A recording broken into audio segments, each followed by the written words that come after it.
Any కానోకార్పస్ మొక్కలు ఒక్క పక్షి నివాసం ఉండదు.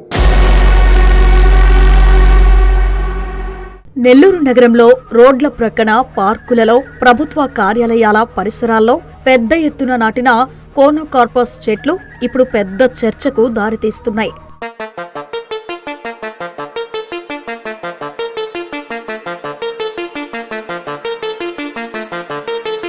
ఉప ముఖ్యమంత్రి పవన్ కళ్యాణ్ ఈ చెట్ల ప్రమాదం గురించి కొన్ని నెలల క్రితం ప్రజలకు హెచ్చరిక ఇచ్చారు. కోనోకార్పస్, ఏడాకుల పాల, మడగాస్కర్ ఆల్మండ్ వీటి మూలంగా పర్యావరణానికి ప్రయోజనం కంటే కూడా ఆరోగ్యం మీద, భూగర్భ జల సంపద మీద చాలా తీవ్ర ప్రభావం చూపుతా ఉంది.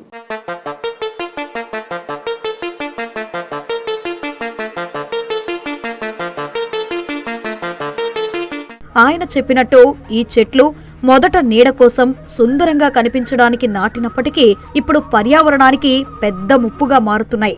నిపుణుల ప్రకారం కోనోకార్పస్ చెట్లు వేగంగా పెరుగుతాయి, కానీ ఇవి అధిక పరాగ కణాలు, పోలెన్ విడుదల చేస్తాయి. దీనివల్ల ఆస్తమా, అలర్జీ, శ్వాస సమస్యలు ఉన్నవారికి తీవ్రమైన ఇబ్బందులు వస్తున్నాయి. ఈ చెట్లు భూగర్భ నీటిని ఎక్కువగా పీల్చేసే లక్షణం కలిగి ఉన్నాయి. అంటే వర్షాలు తగ్గితే నేలలోని నీరు వేగంగా తగ్గిపోతుంది. దీని ప్రభావం పంటలపై, తాగునీటి లభ్యతపై పడుతుంది.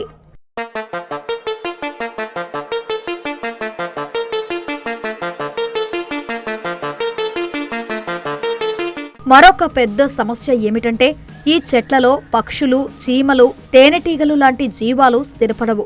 దాంతో సహజ జీవ వైవిధ్యం దెబ్బతింటుంది. అయితే ఇప్పుడు ప్రశ్న ఒక్కటే, ప్రమాదమని తెలిసినా ఇవెందుకు తొలగించడం లేదు? ప్రభుత్వ వర్గాల సమాచారం ప్రకారం ఈ చెట్లు నెల్లూరు నగరంలోనే కాకుండా రాష్ట్రంలోని పలు పట్టణాల్లో వేల సంఖ్యలో ఉన్నాయి. ఒక్కసారిగా తొలగిస్తే గాలి కాలుష్యం, ధూళి పెరగడం, తాత్కాలికంగా నీడ కోల్పోవడం వంటి సమస్యలు వస్తాయని చెబుతున్నారు. అందుకే అధికారులు క్రమంగా తొలగించి వాటి స్థానంలో స్వదేశీ చెట్లను నాటాలని ప్రణాళిక చేస్తున్నారు.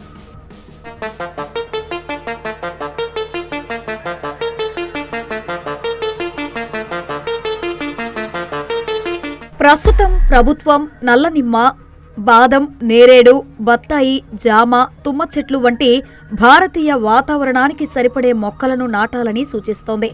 ఇవి పక్షులకు ఆశ్రయమిస్తాయి, ఆక్సిజన్ స్థాయిని పెంచుతాయి, నీరు తక్కువగా వినియోగిస్తాయి. ఇక ప్రజలు కూడా కోరుతున్నారు.